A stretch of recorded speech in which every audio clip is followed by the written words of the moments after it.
Greetings, Indie Warriors. Hold on. Here we go. Da-na-na-na. Oh, did it pick that up? Yeah.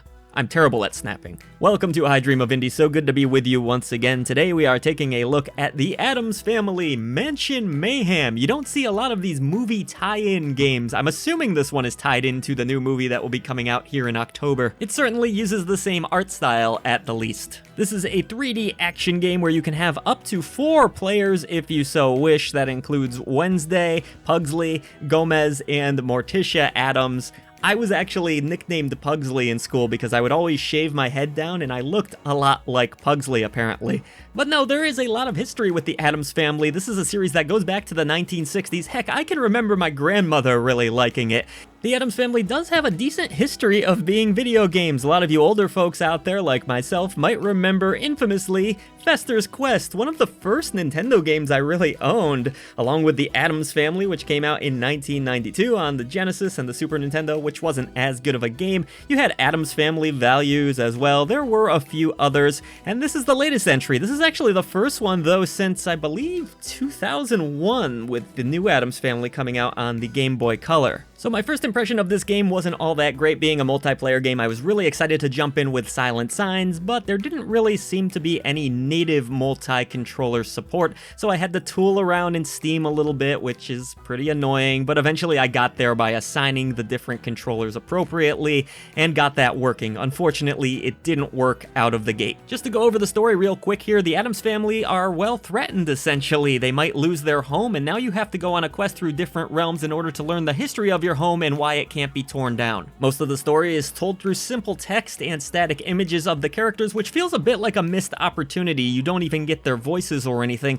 and given the fact that the movie has such great personality and brings these characters to life, yeah, that's a bit of a letdown. Once you start playing though, the concept of the game is really simple. 3D top-down view, and the goal is to get from one point of the level to the end point, all the while collecting various Addams Family coins in order to earn emblems.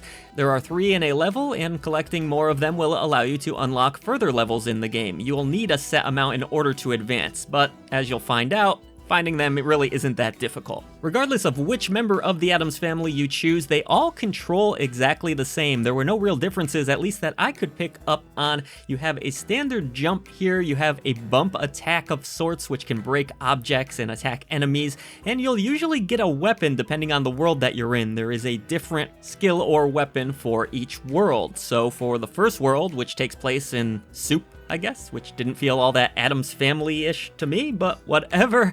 You get a sword, and you can attack enemies with this sword. In the graveyard level, a little bit later on, you get a spider web attack, which helps you to swing and grapple onto objects, as well as drag objects and enemies around. There really just isn't all that much to the gameplay here. The platforming feels acceptable. It's not actually as bad as you might think, and it's easy enough for anyone to pick up and play this game. Clearly, it was designed with a younger audience in mind, because there's really no challenge to this game whatsoever. You can sustain up to 3 hits of damage, but that will really just cause you to respawn very close to where you left off anyways, and with a second, third, or fourth player involved, I was only able to test the 2-player out. Things will only be that much easier. As I mentioned, each of the levels that you come across does have those 3 Addams Family emblems hidden within them, but usually it's just a matter of not following the arrow sign, which points you in the right direction, and going off in the opposite direction of that. This will lead to sometimes a mini challenge of sorts, where it's quite easy again to earn these emblems, and they're not that well hidden. There's not that many worlds in the game, but the levels do feel pretty long, and they get monotonous quite quickly. By the time the 3rd level of Soup rolled around, I was ready to move on to a new world, but the game wasn't ready for me to move on. It gets stale rather quickly, the bland enemy design doesn't make it all that exciting, and all of the levels really feel similar to the last you played, so just not quite enough variety in the design. It was honestly a huge relief when I finally got to a new world and I didn't have to stare at that strange dish soup anymore. Between a few of the levels, the game does at least attempt a little bit of gameplay variety, but even that gets stale and runs out of ideas rather quickly. Usually this involves just trying to collect objects more than your opponent, and if you're playing single player, well, it's just you against a leaderboard that isn't connected online. There are a few other instances where the game attempts to switch things up, like a fun little pinball, ping-ball, whatever you want to call it, mini game that's in there, but overall, just not enough to hold your interest. I appreciate that they attempted something at least, and it's nice that you can go into a separate section outside of the story mode and enter mini games and play these after the fact. Visually, this game doesn't really utilize the property as well as it should have, and there's a lot of low-res textures. I was playing the game maxed out at 1440p. I probably could have done 4K, but I don't even usually bother with it because my monitor is only 1440p, and the performance was just fine. I was getting 170 frames per second, but like I said, you just spend way too much time in these worlds, and the setting gets old rather quickly. A lot of reused assets, and I have to say, at times, Silent Signs also noticed this. This doesn't even feel like an Addams Family game in some of the worlds, like that soup world which goes on for far too long.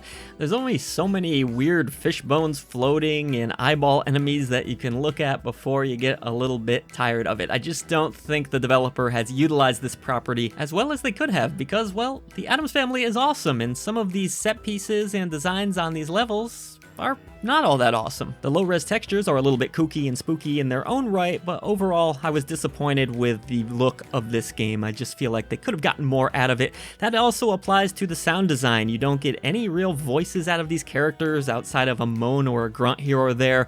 Their personalities don't really come through in the writing either, and there was nothing about the soundtrack that really stood out to me either. Again, because you're in these worlds for such a long time, you'll hear the same track over and over again before it finally switches, and it did feel like a relief when it finally switched. At the end of the day though, as a 36-year-old man playing an Addams Family game, I kinda have to be a little lenient here because I understand that they were designing this game for a younger audience, and in that regard, they've succeeded to some degree. It is an easy game for someone to pick up and play. There is some entertainment value in it. I think kids will get a kick out of it for a little bit until they get bored with the long levels and the repetitive designs. The game did remind me a bit of those movie-based games that would come out a lot in the PS2 era and before then even. So if you have kids, I would say aged 8 and up, they might get a little entertainment value out of this one, but if you're looking for a fun experience as an adult, you can do much better than this one. There's no real challenge to the game. The visuals don't stand out in any real way,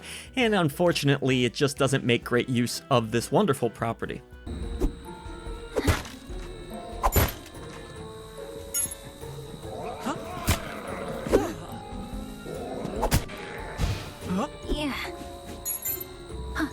Thanks so much for watching the latest video from I Dream of Indie. We would now like to take a moment to thank our great indie warriors who support us through channel memberships. Mitchell Hall, Bunny, Kevilo, Bill T-Cats, Christian Cruz, Chris Jackson, Nathan Moore, Peach, Adriana Amato, CJR, PSC, C Coil, Skepticism, Jen Rose, Jesse, CPM, Julian Colbus, and JRS the 8th. Thank you so much for all you do for independent developers, publishers, and for I Dream of Indie. Everybody else, please head down to the description box below. Let's defeat the gaming echo chamber and bring a voice to the voiceless ones in gaming. Dun-dun-dun-dun.